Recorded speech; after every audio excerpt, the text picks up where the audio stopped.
এত বড় সাহস দিছে কাটাই যে আমার গার্লফ্রেন্ডকে কইছস আমার ছেড়ে দিবার লাগিয়া? আমি তোর বালা চাই এই কারণে কইছি, কারণ এই মায়াটা বালা না, তোর জীবনটা ধ্বংস করে দিব। তুই আমার ভালো চাস? তুই যদি আমার ভালো চাইতি হই তাহলে মাইয়ারে গিয়ে সব কইতি না। আর মাইয়া খারাপ না ভালা আমি জানি, তোরতে আর নতুন করে আমার জানা লাগতো না। সব ঠিক আছে, তাই বলে একটা মাইয়ার কারণে তুই তোর বন্ধুর গায়ে হাত তুলবি? হ্যাঁ, আমার কোনো বন্ধু না। যেসব বন্ধু আরেকটা বন্ধুর ক্ষতি করে ওইসব বন্ধু থাকছে না থাকা।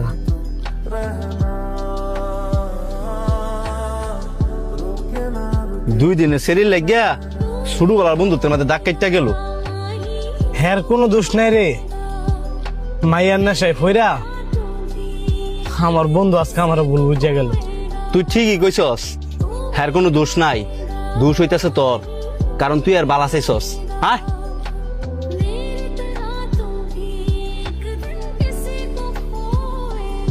সানি শুনছস, যে মাইয়া লাগা শান্ত তোর শটকানা দিছে, হে মাইয়া লয় শান্ত ব্রেকআপ হয়ে গেছে গা। ব্রেকআপ হয়ে গেছে গা?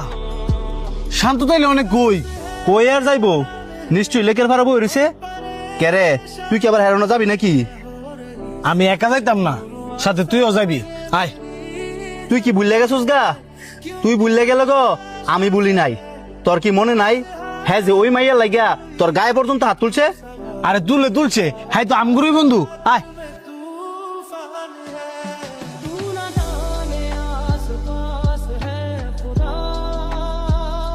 কিরে, ব্রেকআপ হয়ে গেছে গা? কাটা গায়ে নুনের চিটা দিতে এসেছ নাকি? না, যদি এমনটাই হইতো তাইলে তোর ব্রেকআপের কথা শুন না দৌড়ায় তোর সামনে আইতাম না, বরঞ্চ এটা নিয়ে আরো মজা নিতাম। তাইলে কে লেগে আইসস? আইসি বন্ধুত্বের টানে, কারণ আমি জানতাম এই মাইয়া আজকেও কালকেও তোর জীবনে থাকতো না। দেখ, প্রেম ভালোবাসে এমনই, তুই একটা মেয়ের যতই ভালোবাসস নাকি লেগা, তোরতে ভালো পাইলে ঠিকই তোরে ফেলাইয়া আরেকজনের বউ হইয়া যাইব গা। আরেকটা কথা মনে রাখবি শান্ত,